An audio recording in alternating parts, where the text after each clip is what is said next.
বিসমিল্লাহির রহমানির রহিম। অহংকার এই একটিমাত্র গুনাহই ছিল শয়তানের ধ্বংসের কারণ।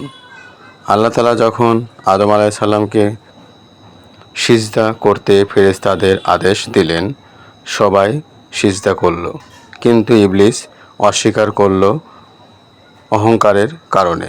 সে বলেছিল, আমি তার চেয়ে উত্তম, কারণ তুমি আমাকে আগুন থেকে সৃষ্টি করেছ আর তাকে মাটি থেকে। সূরা আল আরাফ আয়াত 12। এটাই ছিল ইতিহাসের প্রথম অহংকার, আর সেই অহংকারই তাকে চিরন্তন অভিশপ্ত করে দিল।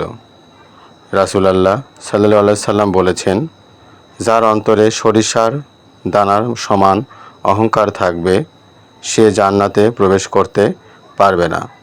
সহিহ মুসলিম।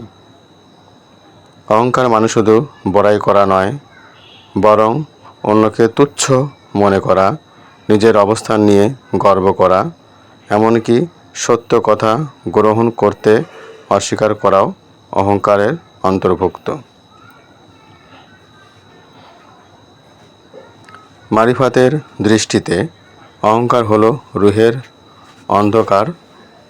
যে ব্যক্তি নিজেকে বড় ভাবে, তার হৃদয়ে আল্লাহর নূর প্রবেশ করতে পারে না।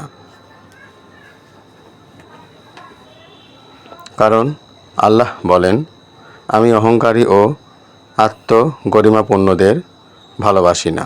সূরা লোকমান আয়াত 18। একজন আরেফ বলেন, যে নিজের আমিকে ভেঙে ফেলতে পেরেছে, সেই আল্লাহর দরবারে সত্যিকারভাবে পৌঁছতে পেরেছে।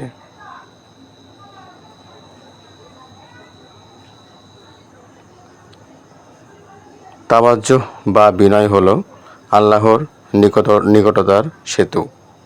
অহংকার মানুষকে আল্লাহ থেকে দূরে ঠেলে দেয়, আর বিনয় মানুষকে আল্লাহর সান্নিধ্যে টেনে আনে।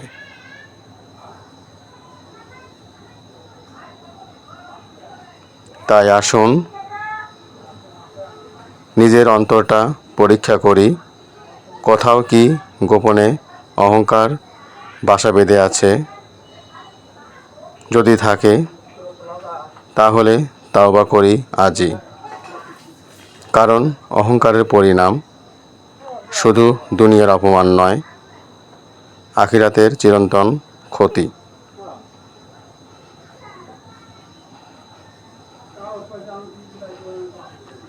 বিনয়ী মানুষ আল্লাহর প্রিয়, আর অহংকারী মানুষ নিজের অজান্তেই আল্লাহর রহমত থেকে দূরে চলে যায়।